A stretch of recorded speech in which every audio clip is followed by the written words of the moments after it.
Сәлем достар! Бүгін екі түрлі салмамен түрік бөрегін пісіреміз.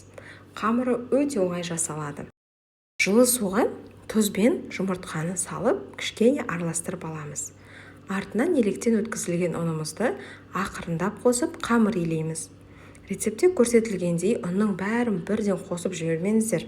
Шамамен 500 грамдай қосып илеп көріңіз. Жетпей жатса ақырын ар жағындағы 150 грамды ақырындап қосып илей бересіз. Бірақ ол 150 грамды толық керек болмауы да мүмкін, сол себепті шамамен көресіздер. Міне осындай болу керек. Қатты жұмсақ емес, қатты тығыз емес, орташа болуы керек. Енді демалуға бетін жауып 1 сағатқа қалдырып қоямыз. Ол уақытта екі түрлі салма дайындап аламыз. Бұл қамырдан екі бөрек шығады, сол үшін мен екі түрлі салма жасап жатырмын. Сіздер өз қалауыңызша бір салма жасасаңыздар да болады. Қызып тұрған табаға пиязды кішкене қуырып алып, артынан қиманы саламыз. Менде сиыр етінен қима. Жақсылап қуырып, тұз, паприка, аралас бұрыш қоспасын, кептірілген сарымсақ қосып араластырып жақсылап суы тартылғанша қуырамыз. Сосын 2 пиала су құйып, бетін жауып 20 минут бұқтырамыз. Енді екінші салмамызды дайындаймыз.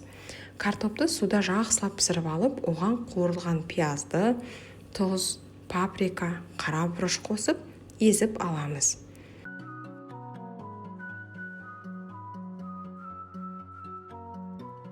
Тынып, ие қанып тұрған қамырды 8 бөлікке бөліп, домалақтап,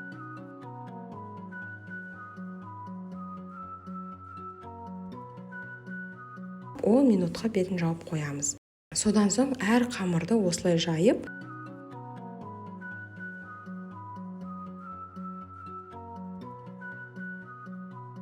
ортасына ерітілген сары май жағып,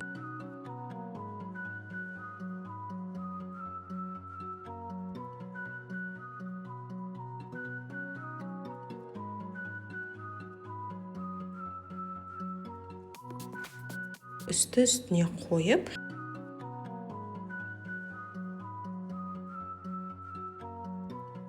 пленкамен жауып, тағы 15 минутқа қалдырамыз. Содан кейін үстіңгі бірінші қамырды осылай жинап алып,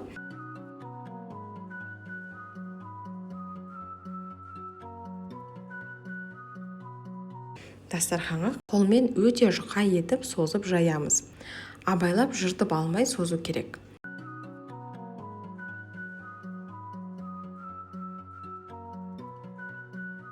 Бір бөрекке 4 қамырдан кетеді. Енді қимадан салманы шетіне 3 ас қасық салып, видеода көрсетілгендей ораймыз. Пергамент үстіне осылай улитка етіп орап қоямыз. Қалған 3 қамырға да еттен салма салып, осылай орап аламыз. Енді бетін жұмыртқа сарысымен жағып, бетіне күнжіт сеуіп, алдын ала 180 градуста қызып тұрған пешімізде 35-40 минуттай беті қызарғанша пісіріп аламыз. Келесі 4 қамырды да дәл солай картоптан жасалған салманы салып, орап, бөрек формасына келтіріп пешімізде пісіріп аламыз. Міне дайын болған бөрегіміз осындай әдемі болып шығады. Дәмі тіл үйретін өте керемет болып шығады. Міндетті түрде жасап көріңіз. Видео ұнаса, лайк басып, арнама тіркеліп алыңыз. Ас болсын.